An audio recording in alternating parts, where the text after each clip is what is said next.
La première COP a eu lieu en 1995, après la conférence de Rio en 1992, où plus de 178 pays se sont rencontrés pour parler d'environnement et de développement. S'en est suivie une déclaration dite de Rio de Janeiro, contenant notamment une convention sur le climat, insistant sur la nécessité de réduire les émissions de gaz à effet de serre, les GES. Sharm el-Sheikh a vu la 27e et le bilan est sans appel.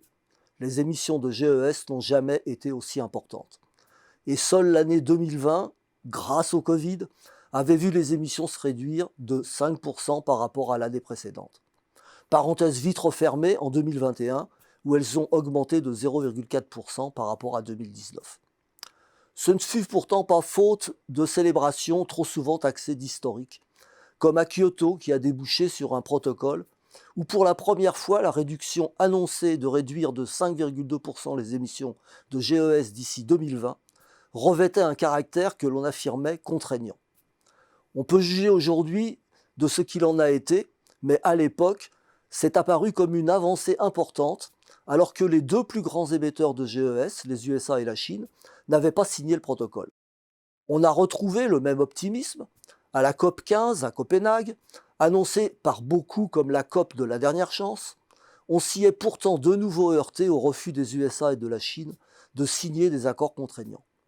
Mais on s'est aussi félicité de la présence de l'ensemble des pays, y voyant une montée de la prise de conscience de l'enjeu, avec pour la première fois des chefs d'État au lieu de leurs représentants, et surtout l'affirmation de ne pas dépasser la barre des 2 degrés Celsius en 2100, première quantification de l'objectif final. Quant à la COP 21 de Paris, elle fut qualifiée d'historique, même s'il est douteux que les générations futures la voient ainsi, parce qu'elle a entraîné l'engagement de la communauté internationale de faire tout son possible pour contenir le réchauffement climatique bien en dessous de 2 degrés Celsius, voire de le limiter à 1,5 degré Celsius. Un engagement finalement affaibli par rapport à Copenhague, d'autant que les objectifs de réduction annoncés alors par les États, débouchant sur un réchauffement de 3,5 degrés à l'horizon 2100, étaient bien loin de l'objectif visé, montrant la faible ambition du possible annoncé. La COP27 confirme la tendance. Le rapport têtu de l'objectif des 1,5 degrés Celsius en 2100, auquel plus personne ne croit aujourd'hui, et l'engagement de créer un fonds dit de pertes et dommages dédié aux pays les plus vulnérables.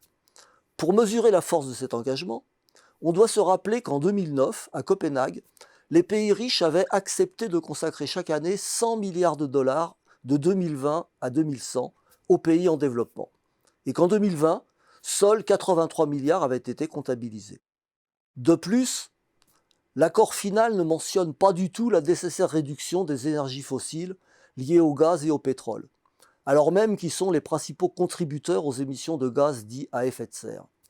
C'est croire que les substitutions entre les dommages à la nature et l'argent seront toujours possibles et qu'aucun seuil irréversible ne sera franchi.